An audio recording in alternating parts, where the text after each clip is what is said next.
ಅಧ್ಯಕ್ಷನಾಗಿ ನಾನು ಪದಗ್ರಹಣ ಮಾಡಿದ್ದೀನಿ. ಮುಖ್ಯವಾಗಿ ಈ ರಾಜ್ಯದ ಮುಖ್ಯಮಂತ್ರಿಗಳು ಅವ್ರನ್ನ ನಾನು ಅಭಿನಂದಿಸಬೇಕಾಗಿದೆ. ಅವರದೇ ವರ್ಣ ಕ್ಷೇತ್ರದಲ್ಲಿ ನಾನು ಬ್ಲಾಕ್ ಕಾಂಗ್ರೆಸ್ ಅಧ್ಯಕ್ಷನಾಗಿ 15 ವರ್ಷ ಸೇವೆ ಸಲ್ಲಿಸಿದ್ದೆ. ಮತ್ತು ಗ್ರಾಮ ಪಂಚಾಯಿತಿಯಿಂದನೂ ಕೂಡ ನಾವು ಸದಸ್ಯರು, ಉಪಾಧ್ಯಕ್ಷರು, ಅಧ್ಯಕ್ಷರು ಎಲ್ಲ ಆಗಿ ಗ್ರಾಮೀಣ ಪ್ರದೇಶ ರಾಜಕಾರಣದ ಅನುಭವ. ಇದನ್ನೆಲ್ಲ ನೋಡಿ ಸಿದ್ದರಾಮಯ್ಯನವರು ಈ ಒಂದು ದೊಡ್ಡ ಹುದ್ದೆ, ನನಗೆ ದೊಡ್ಡ ಹುದ್ದೆ ಇದೆ, ಬೇರೆಯವ್ರಿಗೆ ಏನು ಆಗಬೇಕು, ನನಗೆ ಇದು ದೊಡ್ಡ ಒಂದು ಹುದ್ದೆ. ನಾನು ಇದರಲ್ಲಿ ಅಪಾರವಾದ ಜವಾಬ್ದಾರಿ ಇದೆ ಅಂತ ನನಗೂ ಕೂಡ ಗೊತ್ತು. ಇವಾಗ ತಾನೇ ನಾನು ಚಾರ್ಜ್ ತಗೊಂಡಿದ್ದೀನಿ.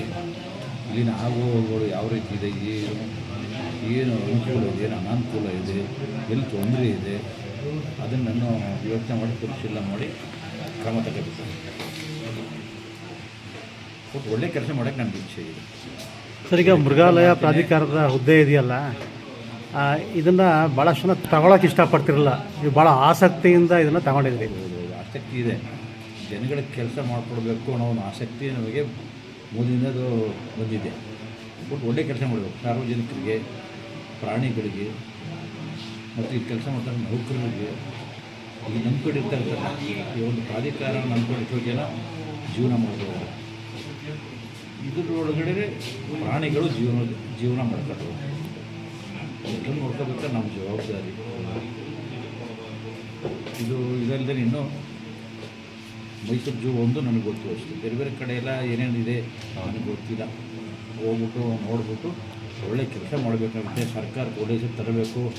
ನಮ್ಮನ್ನು ಆಯ್ಕೆ ಮಾಡ್ತಿದ್ದ ಸಿದ್ದರಾಮಯ್ಯನವ್ರಿಗೆ ಮತ್ತು ಅವ್ರ ಮಗ ಯತೀಂದ್ರ ಸಿದ್ದರಾಮಯ್ಯನವ್ರಿಗೆ ಮತ್ತು ಜಿಲ್ಲಾ ಉಸ್ತುವಾರಿ ಸಚಿವರು ಸಿ ಮಾದೇವಪ್ಪನವ್ರಿಗೆ ಮತ್ತು ಲೋಕಸಭಾ ಸದಸ್ಯರು ಸುನಿಲ್ ಬೋಸ್ ಅವರಿಗೆ ಹಾಗೂ ಮೈಸೂರು ಜಿಲ್ಲೆ, ಚಾಮರಾಜನಗರ ಜಿಲ್ಲೆ ಶಾಸಕರುಗಳಿಗೂ ನಾನು ವಂದನೆ ತಿಳಿಸ್ತಾ ನಾನು ನಮಸ್ಕಾರ. ಸರ್, ಝೂನಲ್ಲಿ ಡೆವಲಪ್ಮೆಂಟ್ ಮಾಡೋಂಥ ಪ್ಲ್ಯಾನ್ಗಳಿಂದ ನಿಮ್ಮ ಕಲ್ಪನೆ ಇದೆಯಾ? ಇದೆ, ಅದೇನು ಹೇಳಿದ್ನಲ್ಲ, ಒಳ್ಳೇದು ಮಾಡಬೇಕು ಅನ್ನೋ ಪ್ಲ್ಯಾನ್ ಇದೆ. ಬಟ್ ಹಂಗೆ ಮಾಡಬೇಕು, ಹಿಂಗೆ ಮಾಡಬೇಕು ಅಂತ ನನಗೆ ಇನ್ನೂ ಐಡಿಯಾ ಇಲ್ಲ. ಈಗ ತಾನೇ ಕೂತಿದ್ದೀನಿ. ಸಮಸ್ಯೆಗಳ ಅರಿವು ನನಗಿಲ್ಲ ಹೇಳಬೇಕು ಅಂದರೆ. ಅದು ಯಾರ್ಯಾರು ಅನುಭವ ಆಗಿದೆ ಅವರು ನಾನು ಹೇಳ್ತಾ ಇದ್ದಾರೆ. ಈಗ ಇಂಥ ಸರಿ ಮಾಡಿ, ಇಂಥ ಸರಿ ಇಲ್ಲ ಅಂತ ಅದನ್ನೆಲ್ಲ ಗಮನ ಹರಿಸ್ಬೇಕಾಗಿತ್ತು ನಾವು. ಬಟ್ ಸಾರ್ವಜನಿಕರಿಗೆ ಒಳ್ಳೆಯದಾಗಬೇಕು, ಪ್ರವಾಸಿಗರಿಗೆ ಒಳ್ಳೆಯದಾಗಬೇಕು, ಸರ್ಕಾರಕ್ಕೆ ಒಳ್ಳೆಯ ಹೆಸರು ಬರಬೇಕು, ಇಷ್ಟೇ ನಮ್ಮ ಉದ್ದೇಶ. ನೀವು ಹಳೆ ನಾಯಕರು, ನೀವು ಕಾಂಗ್ರೆಸ್ ಪಕ್ಷದಲ್ಲಿ ಈ ಹುದ್ದೆ ತೃಪ್ತಿ ತಂದಿದೆಯಾ? ಈ ಹುದ್ದೆ ನಿಮಗೆ ತೃಪ್ತಿ ತಂದಿದೆಯಾ? ತೃಪ್ತಿ ಅದು ನಾವು ಅತಿ ಆಸೆ ಮಾಡೋಕ್ಕೆ ಹೋಗಲ್ಲ. ಇದೇ ನಮಗೆ ಆಸೆ ಇತ್ತು, ಬೇರೆ ಪ್ರಶ್ನೆ. ಒಟ್ಟು ಸಾಹೇಬರ ಒಂದು ರೂಪಾಯಿ ಕಟ್ಟಕ್ಕೆ ನಮಗೆ ಬಿದ್ದು ನಾವು ಇದೇ ಕೊಟ್ಟಿದ್ದಾರೆ. ಅತಿಯಾಗಿ ಆಸೆ ಮಾಡೋಕ್ಕೆ ಹೋಗೋನಲ್ಲ ನಾನು.